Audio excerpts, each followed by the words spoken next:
Sometimes no matter how much you do or how hard you try, it just seems like you're not getting anywhere. And those are some of the most dangerous times for our progression because that's when we're most likely to quit. When we're being tested by circumstance, the resistance in our head cranks up to 11. And because of that, these are also the most critical times to see it through. The day after Thanksgiving, I threw out my back. Bad. So I haven't been able to keep up with my normal exercise routine in days now. But when one thing like that gets thrown off, the rest of my schedule tends to want to fall apart with it. And it got me thinking about this, just like it does every time I'm being tested.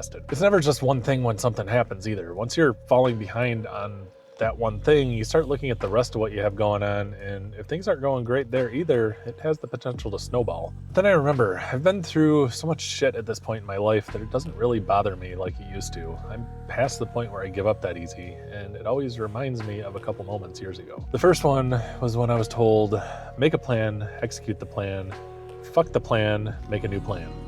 And it really just boils down to your ability to adapt. Because nothing is ever going to go the way you want it to. Not exactly. Life is too dynamic for that, and you have no way of predicting, let alone controlling, all of the possible divergences. And even when a plan seems to go off without a hitch, it's often not without a hitch. It's because we're open to change. The more open and fluid you are about your day-to-day situation, the more you're training yourself to handle when that situation changes. Screw the plan, make a new plan. Those two steps are the key to overcoming almost any adversity that you can come across. The second one was when a friend and I were having a particularly bad day at work once. Nothing was working, everything was going sideways, it was incredibly high stress. And something that he said that was meant as an offhand comment really sunk in and kind of stuck with me ever since. 2 hours till the end of the day, we always get it done one way or another. And he was absolutely right. Every time I've had to deal with something that was hard since then, I've always circled back to that in the back of my head. Even if I have to modify my expectations of the outcome, I always get it done, one way or another. Because I have to. Because nobody is going to do it for me. Because if I don't, nothing will change. Because if I don't, I'll be stuck in the same place for the rest of my life, and no amount of wishing for a better future will change that. Tried that. Never worked. And I use this knowledge that even before I was on the life-changing path, I always got the job done as a sort of confirmation to myself that at the end of the day, I will prevail, even if it's just a small battle when it feels like I'm losing a war. All I have to do is remind myself that come the end of the day, no matter what I have facing me, I will have accomplished something that's pushing me toward my end goal, even if it doesn't feel like that goal is any closer at the moment. Because I know the momentum I'm building now will reach critical mass at some point, and when it does, nobody can stop me. Least of all, the pessimistic voice in the back of my head. As compound interest works with money, these actions and effects compound as well.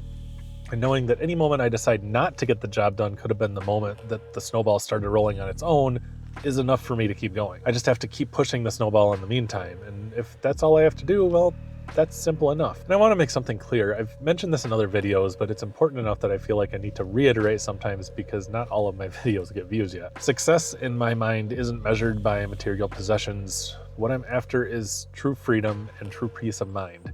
To get to a point where I can contribute what I want, when I want to society without being sidelined by something like a lack of money.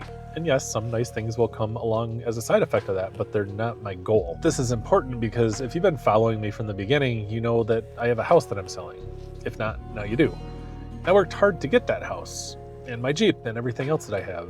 I had already worked myself out of poverty. I wasn't given any of that. But at a certain point, it all becomes hollow. I had all this stuff, but didn't have a true purpose and could feel myself melting into the machine, just accepting my place as another cog. And that didn't do it for me anymore. I had to do more. And that's what I always remind myself of when I feel myself slipping back into my old ways. The path to freedom for me isn't a 9 to 5 until I die. I'm capable of so much more than that, and my friends, so are you. And I feel like a broken record saying this sometimes, but I don't think enough people hear it every day, so I'll say it again. You can make these changes to your life if you get the right mindset, set the right path for yourself, and just never quit. But you have to believe that you can do it, because once you believe you can, nothing's going to change your mind. So don't quit when life throws you a blown out back or a car accident or whatever it is that might happen. The world's a dangerous place and anything can happen at any time. You just shift gears and keep doing whatever it is that you have to do to progress your goals in your current position. It might not feel like much, but even a small action can produce big results given enough time, and even faster if it's the right action. And that's it for today. Just some thoughts. Thanks so much for hanging out with me. I truly do appreciate it. Please do me a favor, hit the like and subscribe buttons. It really does mean the world to me and helps let the algorithm know that this video is worth the next person's attention. Until next time, take care.